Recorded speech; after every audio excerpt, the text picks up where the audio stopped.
Hello student, আমি কৃষ্ণগোপাল প্রধান। আজকে আমাদের আলোচ্য বিষয় ইলেকট্রোস্ট্যাটিক্স বা স্থির তড়িৎ। এখন আমরা এই ইলেকট্রোস্ট্যাটিক্স এই কথাটার অর্থ আগে জানব। ইলেকট্রো কথাটার অর্থ আধান বা চার্জ, স্ট্যাটিক্স কথাটার অর্থ স্থির। অর্থাৎ আজকের আমাদের আলোচনার বিষয় স্থির তড়িৎ বা স্থির আধান। কোনো আধান যখন স্থির অবস্থায় থাকে তখন সেই আধান তার চারদিকে একটা ইলেকট্রিক ফিল্ড তৈরি করে। অর্থাৎ একটা আধান যখন স্থির অবস্থায় থাকে সে একটা ইলেকট্রিক ফিল্ড তৈরি করে। এখন প্রশ্ন হচ্ছে, আধানটি যখন গতিশীল অবস্থায় থাকবে তখন কি হবে? আধানটি গতিশীল অবস্থায় থাকলে ইলেকট্রিক ফিল্ড সেই সঙ্গে সঙ্গে ম্যাগনেটিক ফিল্ডও তৈরি হবে। গতিশীল অবস্থায় একটি আধান ইলেকট্রিক ফিল্ড সেই সঙ্গে সঙ্গে ম্যাগনেটিক ফিল্ডও তৈরি করে। এখন আধানটি যদি গতিশীল না হয়ে ত্বরান্বিত থাকে, ত্বরণ নিয়ে চলতে থাকে, তখন ইলেকট্রিক ফিল্ড ম্যাগনেটিক ফিল্ড সেই সঙ্গে সঙ্গে একটা ইলেকট্রোম্যাগনেটিক ওয়েভস ও তৈরি করতে থাকবে, তৈরি করে। এখন আমাদের এই পর্যায়ের আলোচনার যে বিষয় ওগুলো আমরা পরবর্তী পর্যায়ে শিখব, ইলেকট্রোম্যাগনেটিক ওয়েভস বা ইলেকট্রিক ফিল্ড, ম্যাগনেটিক ফিল্ড। এখন আমাদের আলোচনার বিষয় স্থির তড়িতের একদম ফান্ডামেন্টাল বা প্রাথমিক যে ইকুয়েশন, সেটা হচ্ছে কুলম্বস ল।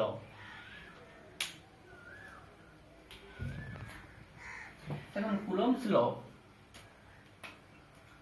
দুটি স্থির আধান যখন একটা নির্দিষ্ট দূরত্বে অবস্থান করে তখন সেই আধানদ্বয়ের প্রকৃতির উপর নির্ভর করে ওদের মধ্যে ওদের কেন্দ্রের সংযোজক সরলরেখা বরাবর একটা আকর্ষণ বা বিকর্ষণ বল ক্রিয়া করে। কেন্দ্রের সংযোজক সরলরেখা বরাবর একটা আকর্ষণ বা বিকর্ষণ বল ক্রিয়া করে। সেই আকর্ষণ বা বিকর্ষণ বলের মান, সেই আকর্ষণ বা বিকর্ষণ বলের মান আধানদ্বয়ের মানের গুণফলের সমানুপাতিক, অর্থাৎ A proportional Q1 into Q2। এবং এই আকর্ষণ বা বিকর্ষণ বলের মান আধানদ্বয়ের কেন্দ্রের মধ্যবর্তী দূরত্বের বর্গের ব্যস্তানুপাতিক হবে, অর্থাৎ A প্রপোর্শনাল 1/r²। এখন যেহেতু এই বলটা ওদের কেন্দ্রের সংযোজক সরলরেখা বরাবর ক্রিয়া করছে, সেই জন্য এই বলটাকে আমরা বলি সেন্ট্রাল ফোর্স বা কেন্দ্রগ বল। তোমরা এই কেন্দ্রগ বলের আরো একটা উদাহরণ আগে দেখেছো, সেটা হচ্ছে মহাকর্ষীয় বল। সেই মহাকর্ষীয় বল হচ্ছে বা গ্র্যাভিটেশনাল ফোর্স, সেটাই হচ্ছে একটা সেন্ট্রাল ফোর্সের আরো একটা এক্সাম্পল। এখন আমাদের এই সমীকরণ থেকে আমরা যেটা পেলাম সেটা হচ্ছে যে A proportional Q1 Q2, A proportional 1/r²। এখন এটা যদি আমরা একসঙ্গে লিখি তাহলে আমরা কি লিখতে পাচ্ছি? A proportional Q1 Q2/r²। যেখান থেকে আমরা লিখতে পাচ্ছি যে F is equal to some constant K, এটাকে আমরা সমানুপাতিক ধ্রুবক বলছি, Q1 Q2/r²। এখন সিজিএস পদ্ধতিতে K এর মান 1। যদি আমরা সিজিএস এ যাই তাহলে K ইজিক্যাল টু 1, এবং সিজিএস পদ্ধতিতে কুলম্বস ইকুয়েশন বা কুলম্বের সমীকরণ হবে Q1 Q2/r²। এখন এসআই পদ্ধতিতে যদি আমরা যাই তাহলে K ইজিক্যাল টু, যদি সেটা শূন্য মাধ্যম হয়, শূন্য মাধ্যমের ক্ষেত্রে আমাদের মানটা হচ্ছে 1/4πε0, যেখানে ε0 কে বলছি আমরা শূন্য মাধ্যমের তড়িৎ ভেদ্যতা বা ফ্রি স্পেস পারমিটিভিটি। এটাকে আমরা বলছি শূন্য মাধ্যমের তড়িৎ ভেদ্যতা বা ফ্রি স্পেস পারমিটিভিটি। এবং সেই ক্ষেত্রে আমাদের কুলম্বের সমীকরণটা হচ্ছে F is equal two 1/4πε0 Q1 Q2/r²। এখন এই ε0 বা শূন্য মাধ্যমের তড়িৎ ভেদ্যতা এর মান কত হয়? ε0 বা শূন্য মাধ্যমের তড়িৎ ভেদ্যতার মান আমাদের আসবে 8.85 ইন্টু 10⁻12। 8.85 ইন্টু 10⁻⁻12। এখন এর এককটা হবে coulomb square by newton into metre square. এবং একসঙ্গে এই পুরো রাশিমালাটা 1/4πε0 এর একটা মান আছে, সেই মানটা আমাদেরকে মনে রাখতে হবে 9 ইন্টু 10⁹, এবং এককটা হবে newton metre square by coulomb square. এটাই হলো আমাদের Coulomb's law.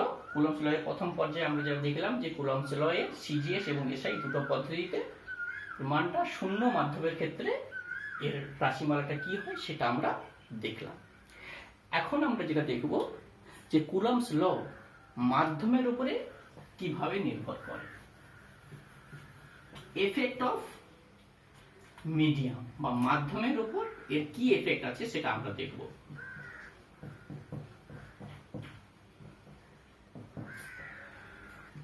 Effect of medium বা মাধ্যমের উপর কুলম্বস ল এর কি প্রভাব থাকছে বা কিভাবে আমরা কোন একটা অন্য মাধ্যমের ক্ষেত্রে কুলম্বস লকে ক্যালকুলেশন করা যায় সেটা আমরা দেখব।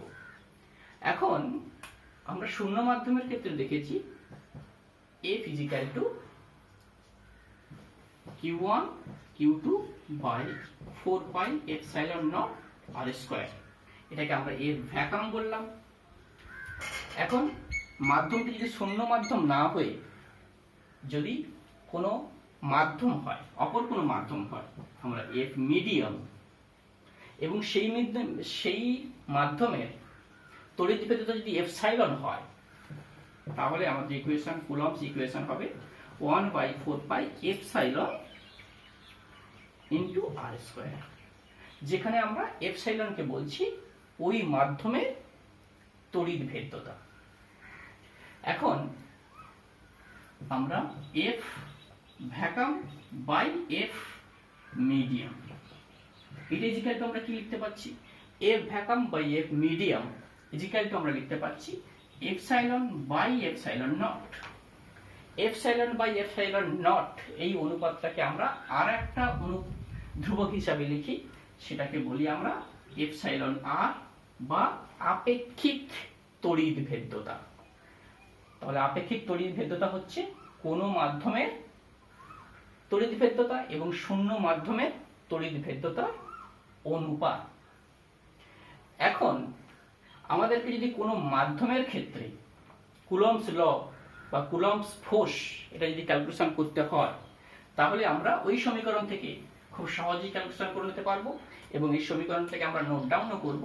সেটা হচ্ছে FV বাই এপসাইলন আর ইজিক্যাল টু FM। ওই সমীকরণ থেকে আমরা লিখতে পাচ্ছি এইটা, যে কোনো মাধ্যমে কুলম্বীয় বল বা কুলম্বস ফোর্স শূন্য মাধ্যমের যে কুলম্বীয় বল এবং ওই মাধ্যমে আপেক্ষিক তড়িৎভেদ্যতার অনুপাত। এটা পরবর্তীতে আমরা যখন বিভিন্ন ধরনের প্রবলেম সলিউশন করতে যাব এই সমীকরণটাকে আমরা বহুলভাবে ব্যবহৃত করব বা ব্যবহার করব। এখন আমাদের কাজ হচ্ছে বেশ কিছু এক্সাম্পল দেখে নেওয়া, কুলম্বস ল এর কিছু অ্যাপ্লিকেশন আমরা দেখব। ফার্স্ট আমরা যে অ্যাপ্লিকেশনটা দেখব সেটা হচ্ছে এক্স অক্ষ এবং ওয়াই অক্ষ। এখন কোন একটা আধান নিলাম Q1 যার মান 2.5 মাইক্রোকুলম্ব, অপর একটি আধান ওয়াই অক্ষ বরাবর d দূরত্বে রাখা হচ্ছে যার মান -1 মাইক্রোকুলম্ব, এবং অপর একটি আধানকে রাখা আছে Q, এটাকে আমরা Q2 বললাম, এটাকে আমরা বলছি Q3 যার মান 2.5 মাইক্রোকুলম্ব, এবং এটাকেও এই দূরত্ব থেকে d দূরত্বে রাখা আছে। এখন আমাদের কাজ হচ্ছে এই Q3 আধানের উপরে লব্ধি বল কত।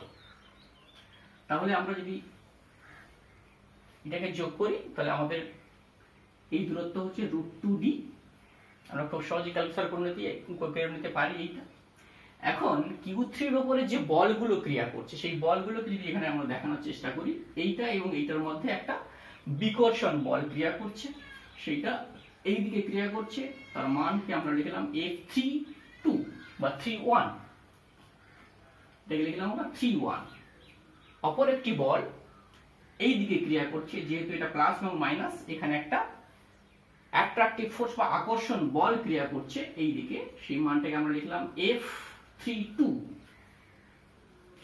এখন এটাকে যদি আমরা আলাদাভাবে এই বলগুলোকে যদি দেখি, এই দুটো বলের লব্ধির মান আমাদেরকে নির্ণয় করতে হবে। তাহলে এটাকে যদি আমরা আলাদাভাবে দেখি, দুটি বল, সেই বলগুলো কোন দিকে ক্রিয়া করছে? একটা বল ঠিক এই দিকে ক্রিয়া করছে, যেটাকে বললাম আমরা F31, আর একটি বল ক্রিয়া করছে কোন দিকে? এই দিকে, যেটাকে বললাম আমরা F32।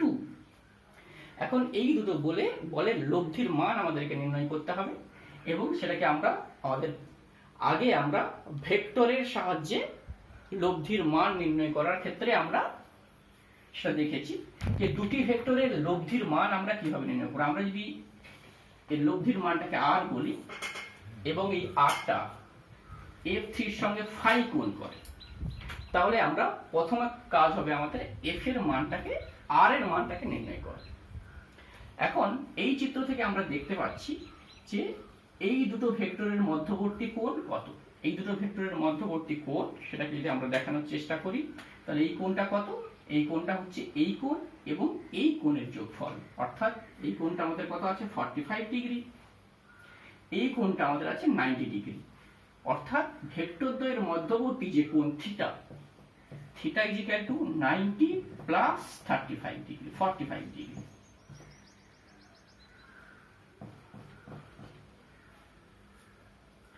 এখন আমরা ভেক্টরের যে লব্ধি r ইজ ইকুয়াল টু কিভাবে লিখব?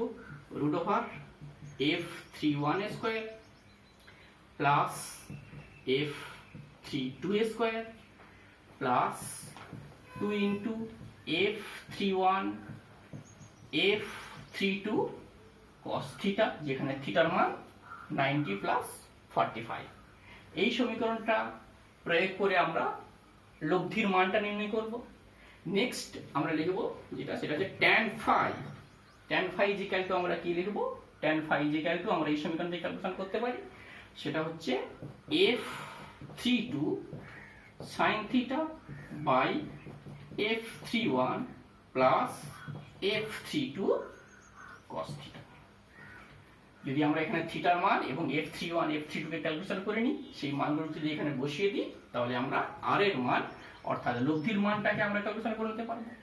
সেই সঙ্গে tan phi, এই মানটা বসিয়ে আমরা tan phi, সেখান থেকে phi is equal two tan inverse করে আমরা এখান থেকে phi এর মানটাকে ক্যালকুলেশন করতে পারবো। ঠিক আছে, তোমরা সবাই এই ক্যালকুলেশনটা বাড়িতে কমপ্লিট করো। নেক্সট আমরা যেটা দেখবো, আরেকটা এক্সাম্পল দেখবো কুলম্বস লয়ে, এবং এটা একটা ভিন্ন ধরনের এক্সাম্পল। সেটি হচ্ছে একটি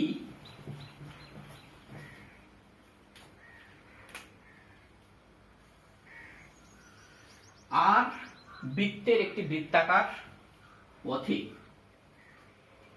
প্লাস কিউ আধান একটা নির্দিষ্ট বেগে পরিভ্রমণ করছে এবং ওর কেন্দ্রে -2q আধান অবস্থান করছে।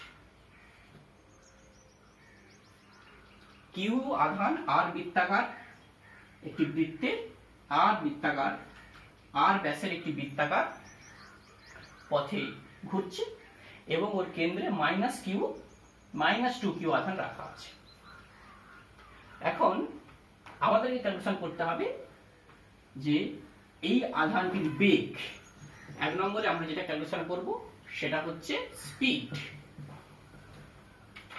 আর নাম্বার 2 আমরা যেটা ক্যালকুলেশন করব সেটা হচ্ছে টাইম পিরিয়ড।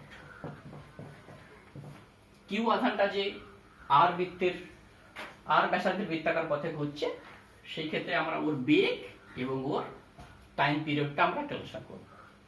এখন এইখানে আমরা যদি লক্ষ্য করি যে হ্যাঁ, এখানে অবশ্যই একটা ডাটা অবশ্যই দিতে হবে, সেটা হচ্ছে যে এটার ভর m।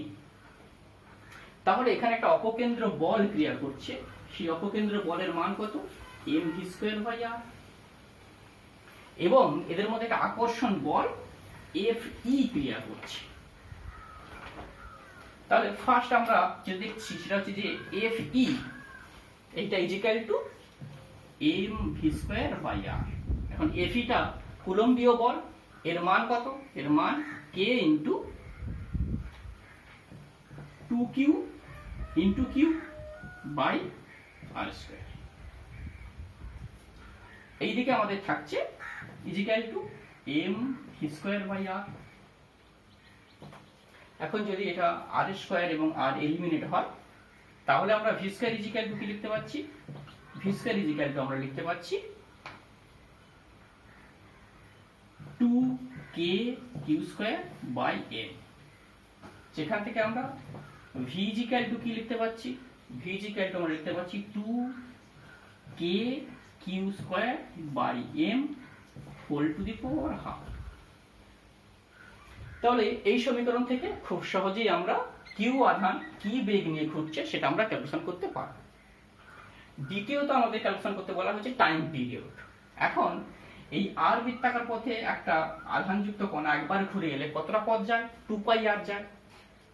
এবং ওটা যদি ভি বেগ নিয়ে ঘুরছে তাহলে ওর এক পাক ঘুরতে যে সময় নেবে অর্থাৎ পর্যায়কাল টি ইজিক্যাল টু, তাহলে আমরা কি লিখব? 2πr/v। এখন এই সমীকরণ থেকে যদি ভি এর মান আমরা এখানে বসিয়ে দিই তাহলে আমরা পর্যায়কাল ক্যালকুলেশন করে নিতে পারবো। তাহলে খুব সহজেই আমরা এই সমীকরণটা সমাধান করলাম, যেখান থেকে আমরা ওর বেগও ক্যালকুলেশন করে নিলাম, সেই সঙ্গে সঙ্গে ওর পর্যায়কালও আমরা ক্যালকুলেশন করলাম। সবাই এটাকে নোট ডাউন করে নাও। নেক্সট আমরা যে প্রবলেমটা যাব সেটা হচ্ছে আরো একটা ইন্টারেস্টিং প্রবলেম। সেটি হচ্ছে যে একটি কন্টিনিউয়াস চার্জ ডিস্ট্রিবিউশন যদি আমাদের কাছে থাকে, কন্টিনিউয়াস চার্জ ডিস্ট্রিবিউশন, আমরা ধরে নিচ্ছি এল দৈর্ঘ্যের একটি পাত আছে, এই পাতের মধ্যে কিউ আধান ইউনিফর্মলি ডিস্ট্রিবিউট হয়েছে অর্থাৎ সমভাবে বণ্টিত হয়েছে, এবং এর দৈর্ঘ্য এল দৈর্ঘ্যের একটা পাত আছে, যে পাতের মধ্যে কিউ আধান সমভাবে বণ্টিত হয়েছে। এখন আধানটির থেকে ঠিক এ দূরত্বে আর একটি আধান ক্যাপিটাল কিউ আছে। তাহলে এই আধান এবং এই সমভাবে বণ্টিত আধানের জন্য পাতটিতে কি পরিমাণ বিকর্ষণ বল হবে? ফোর্স অফ রিপালশন আমাদেরকে ক্যালকুলেশন করতে হবে, বা বিকর্ষণ বল আমরা ক্যালকুলেশন করব।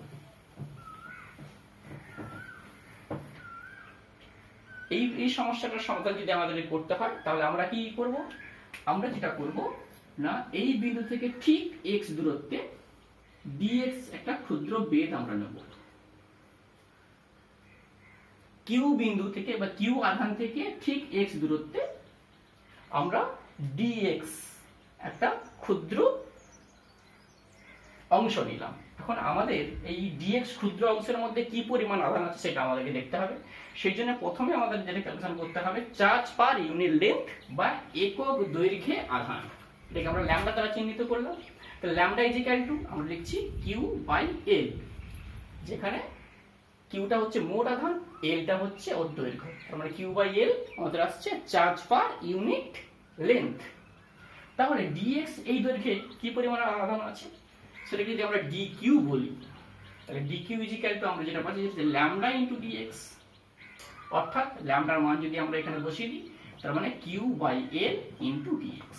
তাহলে ল্যামডা বাই dx এই ক্ষুদ্র অংশের মধ্যে এই পরিমাণ আধান আছে। এখন এই ক্ষুদ্র আধানের জন্য এই কিউ আধান এবং এই ক্ষুদ্র আধানের জন্য যে বিকর্ষণ বল ক্রিয়া করছে সেই বিকর্ষণ বলকে যদি আমরা dF বলি, তাহলে dF ইজিক্যাল টু আমরা কি লিখব? dF ইজিক্যাল টু আধান দ্বয়ের কনস্ট্যান্ট k ইনটু আধান দ্বয়ের মানের গুণফল অর্থাৎ dq ইনটু q, আর ওদের মধ্যবর্তী দূরত্ব x বাই x²। এখন যদি আমরা dq এর মানটা এখানে বসিয়ে দিই তাহলে আমরা কি পাচ্ছি? kq, dq এর মান আছে q by l into dx by x²। এটা আমাদের dF ক্ষুদ্র বল। তাহলে যদি আমরা সমগ্র পাথটির জন্য ক্যালকুলেশন করতে চাই, তাহলে আমাদেরকে টোটাল ফোর্স বা মোট বিকর্ষণ বল এফ, তাহলে আমাদের কি করতে হবে, এটাকে ইন্টিগ্রেশন করতে হবে। এখন ইন্টিগ্রেশনের লিমিট কি হবে, যেহেতু এই পাথটি শুরু হচ্ছে এ দূরত্ব থেকে এবং শেষ হচ্ছে এ প্লাস এল দূরত্বে, তাই ইন্টিগ্রেশনের লিমিট হবে এ থেকে এ প্লাস এল, অর্থাৎ পাথটি শুরু হচ্ছে এ দূরত্বে এবং শেষ হচ্ছে এ প্লাস এল দূরত্বে, তাই আমাদের ইন্টিগ্রেশনের লিমিট হলো এ টু এ প্লাস এল ডিএফ। এখন এই সমীকরণে যখন আমরা ডিএফ এর মানটা বসাবো, আমাদের যে কনস্ট্যান্ট যে পার্টটা আছে এই পার্টটাকে আমরা ইন্টিগ্রেশনের বাইরে রাখবো, অর্থাৎ তাহলে আমরা যে মানটা পেলাম সেটা কত, K Q small q by L integration a থেকে a plus L dx by x square. এখন এই সহজ ইন্টিগ্রেশনটা তোমরা খুব সহজে করে নিতে পারবে। এখন যদি আমরা এই ইন্টিগ্রেশনটা কমপ্লিট করি, তাহলে এ ফিজিক্যাল টু আমরা কি লিখতে পারবো, এ ফিজিক্যাল টু ইন্টিগ্রেশন করার পর তোমরা আগে আপার লিমিট বসাবে, তারপরে লোয়ার লিমিট বসাবে, তারপরে সেটাকে একটু সিম্পলিফাই করবে। সিম্পলিফাই করলে যে মানটা আসবে সেটা হচ্ছে K Q Q by a into a plus a. তাহলে এটাই হবে আমাদের টোটাল রিপালসিভ ফোর্স বা টোটাল ফোর্স বিকর্ষণ বল, মোট বিকর্ষণ বলের মানটা আমরা এভাবেই ক্যালকুলেশন করব। এটা হচ্ছে আরেকটা প্রবলেম যেটা তোমরা সবাই নোট ডাউন করো। তোমরা নোট ডাউন করতে থাকো, সেই সঙ্গে সঙ্গে আমি আর একটা প্রবলেমে যাচ্ছি, এবং এটা হচ্ছে কুলম্বস ল, সেটা মাধ্যমের উপরে কিভাবে নির্ভর করে সেটাই এখানে এই তারই একটা অ্যাপ্লিকেশন আমরা করব। এটা মাধ্যমের উপরে কিভাবে নির্ভর করছে সেটা আমরা দেখব। এই ক্ষেত্রে আমরা যেটা দেখব সেটা হচ্ছে দুটি সমপরিমাণ আধান এল দূরত্বে একটা সুতো দ্বারা ঝোলানো আছে এবং ওদের মধ্যে একটা বিকর্ষণ বলের জন্য ওদের মধ্যবর্তী কোণ হয়েছে 2 থিটা, এবং এই যে আধানটা আছে আধানের ঘনত্ব আমরা নিচ্ছি রো।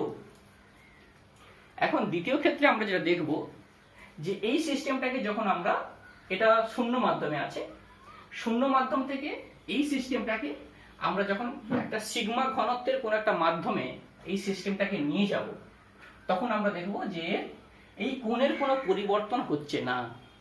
অর্থাৎ যখন আমরা এটাকে সিগমা ঘনত্বের কোন একটা মাধ্যমে নিয়ে গেলাম, এখানে এটা শূন্য মাধ্যমে ছিল, এখন যখন এটাকে আমরা সিগমা ঘনত্বের কোন একটা মাধ্যমে নিয়ে যাচ্ছি, তখন এদের মধ্যবর্তী কোণ তখনও 2 থিটা থাকলো, অর্থাৎ কোনো পরিবর্তন হলো না। তাহলে আমাদেরকে এই মাধ্যমে রিলেটিভ পারমিটিভিটির মান কত এইটা আমাদেরকে ক্যালকুলেশন করতে হবে।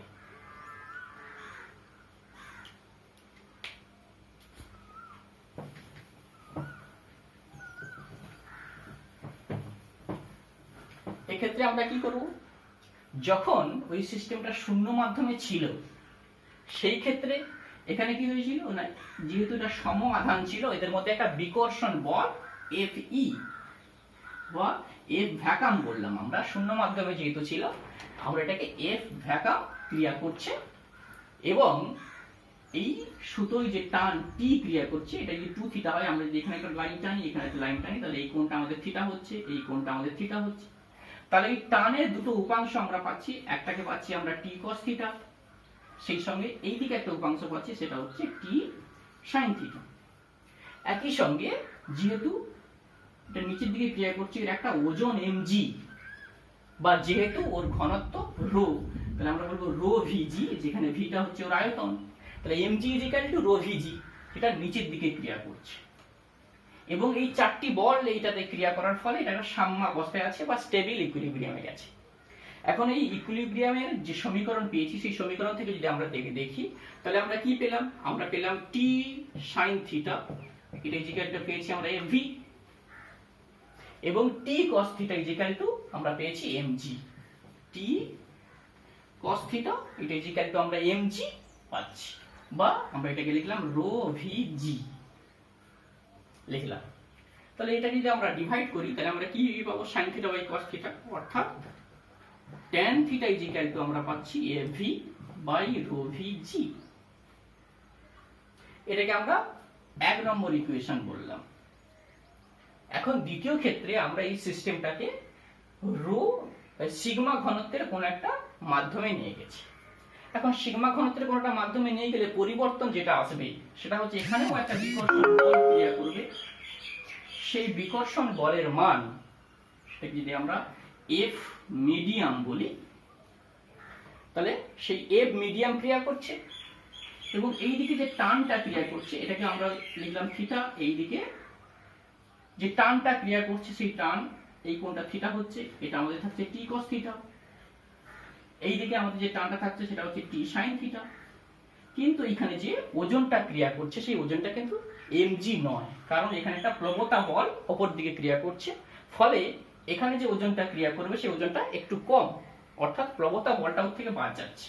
তার মানে আমরা লিখছি একটা রো ভিজি যেটা আগে ছিল mg মাইনাস সিগমা ভিজি, যেখানে সিগমা ভিজি কে আমরা কি বলছি, প্রবতা জনিত বল বা ওজন, অর্থাৎ এর ওজন কিছুটা হলেও হ্রাস হলো।